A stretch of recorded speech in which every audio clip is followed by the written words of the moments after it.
ఓం శ్రీమాత్రే నమః. శ్రీ శివాయ గురవే నమః. యః కర్తా జగతాం భర్త సంహర్త మహసాం నిధిః ప్రణమామితమాదిత్యం బహిరంతస్తమోపహం. వీక్షకులు నమస్కారం. నేను మీ దేవులపల్లి రామకృష్ణ శాస్త్రి, ఆర్కే మాతృశ్రీ తెలుగు జ్యోతిషపరమైన యూట్యూబ్ ఛానల్. ఇప్పుడు జూలై నెల 14వ తేదీ నుండి జూలై నెల 20వ తేదీ వరకు గల గ్రహ స్థితి గతులని ఒకసారి పరిశీలన చేద్దాం. మిథున రాశిలో సూర్యగ్రహం, అలాగే కర్కాటక రాశిలో బుధ శుక్రగ్రహాలు, కన్యా రాశిలో చంద్ర కేతు గ్రహాలు, కుంభరాశిలో శనిగ్రహం, మీనరాశిలో రాహుగ్రహం, వృషభ రాశిలో కుజ గురు గ్రహాలు సంచరిస్తున్నాయి. ఇటువంటి గ్రహ స్థితి గతులని అనుసరించి ఈ వారం రాశులకి వార ఫలాలు తెలుసుకుందాం. ఓం శ్రీమాత్రే నమః. ఇప్పుడు కన్యా రాశి వారి గురించి తెలుసుకుందాం. కన్యా రాశి వారికి రాశిలో చంద్రగ్రహం, కేతుగ్రహం, అలాగే 6వ స్థానంలో శనిగ్రహం, 7వ స్థానంలో రాహుగ్రహం, 9వ స్థానంలో కుజ గురు గ్రహాలు, 10వ స్థానంలో సూర్యగ్రహం, 11వ స్థానంలో బుధ శుక్రగ్రహాలు సంచరిస్తున్నాయి.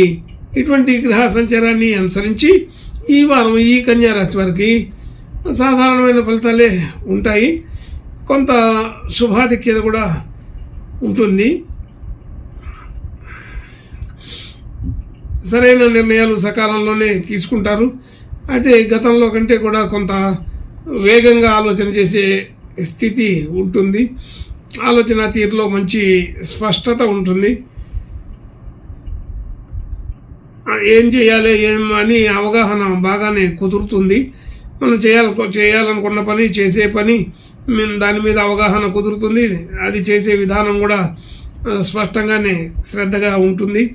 అలాగే అమలు చేసే విధానం కూడా బాగానే కుదురుతుంది. ధన యోగాదులు సాధారణంగా ఉంటాయి. అయితే అనుకూలత ఉంటూనే కొంత ఇబ్బందికరమైనటువంటి జాప్యం కనపడుతూ ఉంటుంది. అలాగే కుటుంబ సభ్యులు, బంధుమిత్రులు అందరినీ కూడా కలవగలుగుతారు. అందరితో సఖ్యంగా మాట్లాడడం జరుగుతుంది. అలాగే బంధువులు, మిత్రులు అందరితో కలవడం, వారి పెద్దల ఆశీస్సులు తీసుకోవడం జరుగుతుంది. అలాగే ప్రయాణాలు చేయవలసి వస్తుంది. అలాగే గృహ వాహన విషయాల్లో సాధారణమైన అనుకూలత ఉంటుంది. పెద్దగా చెప్పుకోదగినంత అనుకూలత అయితే కాదు. అలాగే విద్యా వ్యవహారాలు, కొత్తగా విషయాలు ఏదైనా తెలుసుకోవడం, నేర్చుకోవడం అనే విషయాల్లో ఆసక్తి పెరుగుతుంది. కొన్ని విషయాలు తెలుసుకోగలుగుతారు, కొన్ని నేర్చుకోగలుగుతారు, ఇంకా కూడా ప్రయత్నం చేయాలనే ఆలోచన ఉంటుంది. అలాగే భార్యాభర్తల మధ్య అనుకూలత బాగానే ఉంది. ఆరోగ్య పరిస్థితి సాధారణంగా ఉంటుంది. చిన్న చిన్న సమస్యలు వస్తాయని అనిపిస్తోంది. అలాగే రుణ సంబంధించిన విషయాల్లో సమయానుకూలంగా వాటి మీద నిర్ణయాలు తీసుకోగలుగుతారు. రావాల్సింది, ఇవ్వవలసింది అన్నీ కూడా సకాలంలో అనుకూలపడేటట్టుగా ప్రయత్నాలు చేస్తారు. అలాగే బంధువులు, మిత్రులు అందరినీ కలవడం, మాట్లాడడం, వారితో చర్చించడం జరిగే అవకాశం ఉంటుంది. కొత్తగా పెట్టుబడి పెట్టడం, డిపాజిట్లు చేయడం అలాంటి విషయాలు ఈ వారంలో అంత పెద్ద అనుకూలత లేదు. భాగ్యం వృద్ధి అవుతుంది. భాగ్యస్థితిలో కొన్ని విషయాలు మరలా చేసిన పనులు మరలా చేయవలసి వస్తుంటుంది. అలాగే కొత్త విధానాలు అయితే ఈ వారం ఎటువంటి పరిస్థితుల్లో కూడా అనుకూలత కాదు. కొత్తగా ఏ వస్తువులు తీసుకోవడం, కొత్త నిర్ణయాలు తీసుకోవడం అనేది ఈ వారం అంత అనుకూలంగా లేదని తెలుస్తోంది. రియల్ ఎస్టేటు, షేర్ మార్కెటు ఇలాంటి విషయాల్లో పాలుపంచుకోవడానికి అనుకూలత లేదు. ఉద్యోగ స్థితిలో సాధారణ స్థితి ఉంటుంది. అలాగే ఒక పద్ధతిలో గడిచిపోతూ ఉంటుంది. స్థిరమైన పద్ధతిలోనే ఉద్యోగ స్థితి, వ్యాపార స్థితి, వృత్తిపరమైన విషయాలు అన్నీ ఒక స్థిరంగానే ఉంటూ ఉంటాయి. అయితే వాటిలో పెద్దగా ఇబ్బందులు ఏమీ ఉండవు, కానీ అది భారంగా అనిపించే పద్ధతి కూడా ఉంటుంది. ఈ వారం కొంత భారంగానే గడుస్తుంది. అలాగే మనం చేసిన పనులకి గుర్తింపు, గౌరవాలన్నీ కూడా కలుగుతాయి. అయితే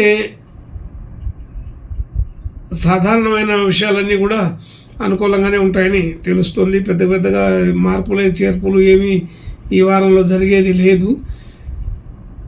గత వారం వల్లనే ఉంటుందని అనిపిస్తుంది. ఇంకా మంచి శుభలక్షణాలు కలగడం కోసం ఈ కన్యా రాశి వారు ఈ వారం రుద్రాభిషేకము, ఈశ్వరుని ప్రార్థన, నమస్కారాలు చేసుకుంటే బాగుంటుందని తెలుస్తోంది. శుభం భూయాత్. ఓం శ్రీమాత్రే నమః.